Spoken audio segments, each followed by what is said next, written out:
اپنی کمائیوں کو حلال پہ لائیں، غلط کاغذات سے، غلط پیپر سے، غلط ہیرا پھیری سے پیسہ نہ بنائیں۔ یہ پیسہ تباہی کے سوا کچھ نہیں لاتا۔ اپنی حلال کمائی کرو، کہ میرے نبی کا فرمان ہے جو صبح سے شام تک حلال کمانے میں تھکتا ہے اس دن کے سارے گناہ معاف ہو جاتے۔ سعد بن معاذ بیٹھے تھے، ان کے ہاتھوں پر اللہ کے نبی کی نظر پڑی تو ہاتھ بڑے سخت تھے، تو ہم نے کہا سعد تیرے ہاتھ اتنے سخت کیوں ہیں؟ کہا جی میں اپنے باغ میں خود کام کرتا ہوں اس سے یہ سخت ہو گئے۔ تو آپ نے سعد کا ہاتھ پکڑا اور ایسے چوما اور کہا اپنے بچوں کو حلال کھلانے میں بچوں کو حلال کھلانے میں جو ہاتھ ایسا ہو جائے گا اس پہ جہنم کی آگ حرام ہو جائے گی۔ کہ بھائیو حلال جھوٹ نہ داخل کرو، چاہے کتنے بڑے مفتی فتویٰ دیں کہ ٹیکس بچانے کے لیے جھوٹ بولنا جائز ہے، میں کہتا ہوں نہیں، سچ۔ دو سودے ہیں، ایک طرف چند سو پاؤنڈ ہیں، ایک طرف سچ ہے۔ جس کو لینا ہے لے لو، سچ کو لوگے تو اللہ کے قدموں میں چلے جاؤ گے، اللہ کے حبیب کی چھاؤں میں چلے جاؤ گے، اللہ کی چھاؤں میں چلے جاؤ گے۔ جھوٹ، ہاں صرف جھوٹ بولنا جائز ہے، دو بھائی لڑ پڑے ان میں صلح کرانے کے لیے جھوٹ بولنا جائز ہے۔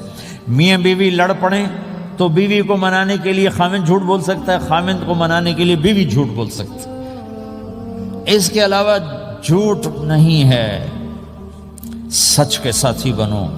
اللہ کی قسم وہاں سے رزق آئے گا جہاں سے وہم و گمان بھی نہیں۔ پھر آپ اس حکومت کو دھوکہ دیتے ہو جو آپ کی ہمدرد۔ ہماری حکومتیں تو خود بھی چور ہیں تو ان کو چور پڑے ہوئے، چوروں کو چور پڑے ہوئے۔ تمہاری حکومتیں تو چور نہیں ہیں، تو تم پہ خرچ کرتے ہیں۔ ان سے بینیفٹ لینا ہو تو پیچھے ہو، ان کو ٹیکس دینا ہو تو کہتے کدھر لکھا ہے شریعت میں ٹیکس دینا جائز ہے؟ کہاں لکھا ہوا ہے؟ آگے مفتی بھی بیٹھو میں فتوے دینے کے لیے۔ جب ان سے نفع اٹھاتے ہو تو ان کو نفع پہنچاؤ، ان سے سہولتیں لیتے ہو ان کو سہولت پہنچاؤ۔ یہ تمہارے خرچ کرنے میں دیانتدار ہیں، ان کے ساتھ بددیانتی نہ کرو۔ مسلمان ہو اور دھوکہ، یہ دو چیزیں جوڑ نہیں سکتے۔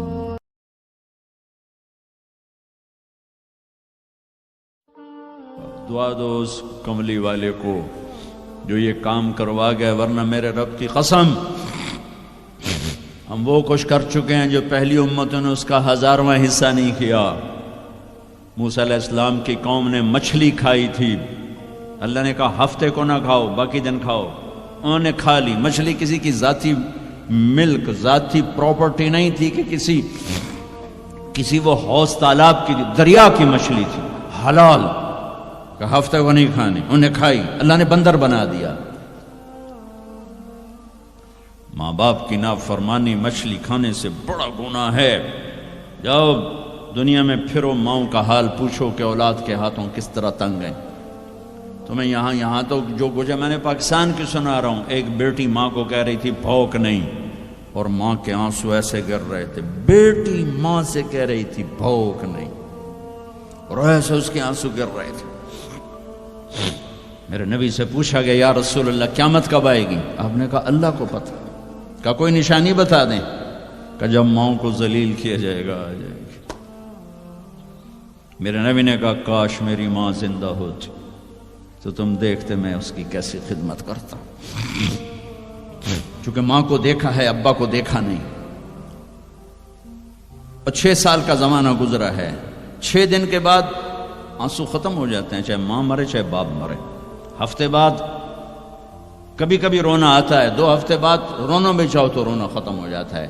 6 برس کی عمر میں ابوا کے جنگل کالے پہاڑوں میں میرے نبی کی ماں کو اللہ نے اٹھایا، اور 57 سال کے بعد میرے نبی حج کے لیے نکلے مدینہ سے۔ 12,000 کا قافلہ چلتے ابوا میں کچھ 70,000 ہو چکا ہے، اور آپ اپنی اونٹنی پہ سفر پر ہیں، راستے پر ہیں۔ آگے ابوا کا چھوٹا سا گاؤں ہے جہاں سارے قافلے نے ٹھہرنا ہے۔ آپ نے اپنی اونٹنی کو یوں موڑ دیا پہاڑوں میں۔ قریب کے لوگوں کو پتہ ہے کہاں جا رہے ہیں، باقی تو سب نیا مجمع ہے، وہ کہہ رہے ہیں کہاں جا رہے ہیں۔ آپ اپنی اونٹنی کو اندر چلتے ایک جگہ اونٹنی کو بٹھایا۔ ایک پہاڑ ہے 70-80 فٹ اونچا، اس پہاڑ پر چڑھے۔ وہاں ایسے ہی چوکور سا میدان ہے، باقی سارے پہاڑیوں ہیں۔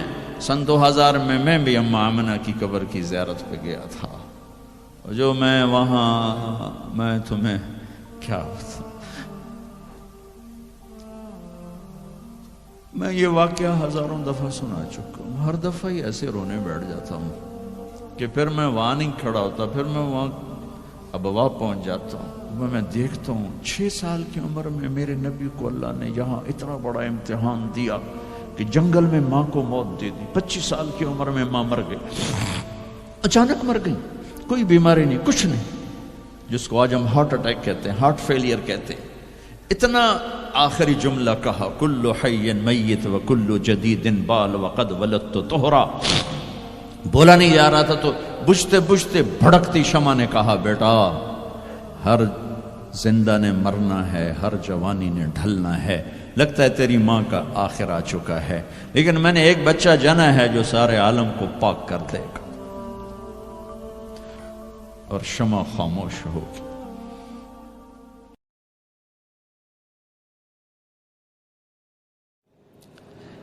اللہ تعالیٰ نے قرآن میں دل کو شیشے سے تشبیہ دی ہے، شیشے سے، اور عرب کی شاعری میں، اردو کی شاعری میں، فارسی کی شاعری میں دل کو شیشے سے تشبیہ دی گئی ہے۔ میں صرف قرآن سے آپ کو بات کر رہا ہوں۔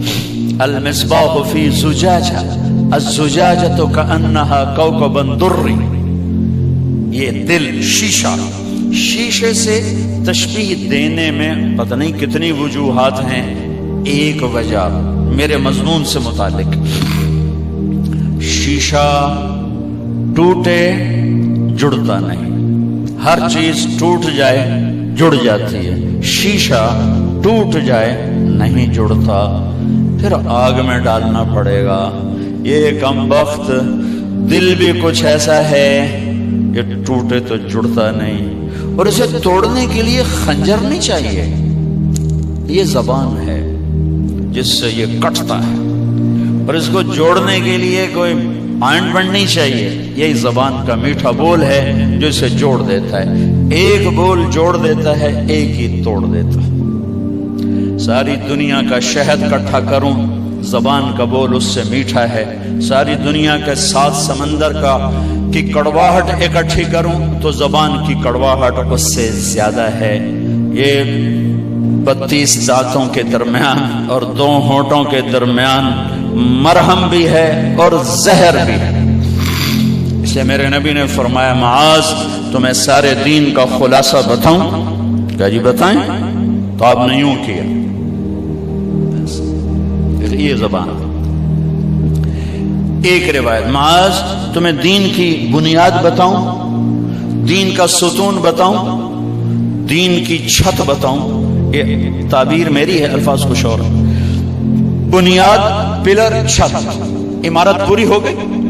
اور دوسری حدیث، خلاصہ بتاؤں؟ خلاصہ سارے کتنا خوبصورت انداز ہے سمجھانے کا۔ انہوں نے کہا جی کیا ہے؟ تو آپ نے کہا یہ کہ زبان قابو میں رکھنا، کف ہذا کف ہذا، اسے قابو میں رکھنا، اسے قابو میں رکھنا۔ لقمان علیہ السلام کا فرمان ہے، چپ رہنے پہ کبھی نہیں پچھتایا، جب بھی پچھتایا اپنے بول پہ پچھتایا۔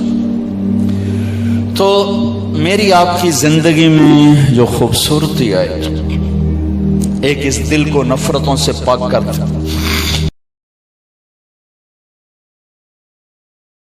اللہ کے محبوب علیہ السلام سے پوچھا گیا کہ سب سے اچھا ایمان کس کا ہے؟ فرمایا سب سے اچھا اور کامل ایمان اس کا ہے جس کے اخلاق اچھے، جو بات اچھی کرتا ہے، جو لوگوں کے برائیوں کی ٹو میں نہیں رہتا، جو لوگوں کو اذیت نہیں پہنچاتا، جس کی طبع میں حیا ہے، جس کی طبیعت میں وفا ہے، جس کے انداز کے اندر محبت ہے، مروت ہے، بھائی چارہ ہے، حسن سلوک ہے، رواداری ہے۔ ان چیزوں سے مل کے اخلاق بنتا ہے، اچھی عادتوں سے اخلاق بنتا ہے، رویوں سے اخلاق بنتا ہے، لوگوں کے بارے میں اچھا سوچنے سے اخلاق بنتا ہے۔ تو اچھے خلق رکھنے والا شخص اچھے ایمان کا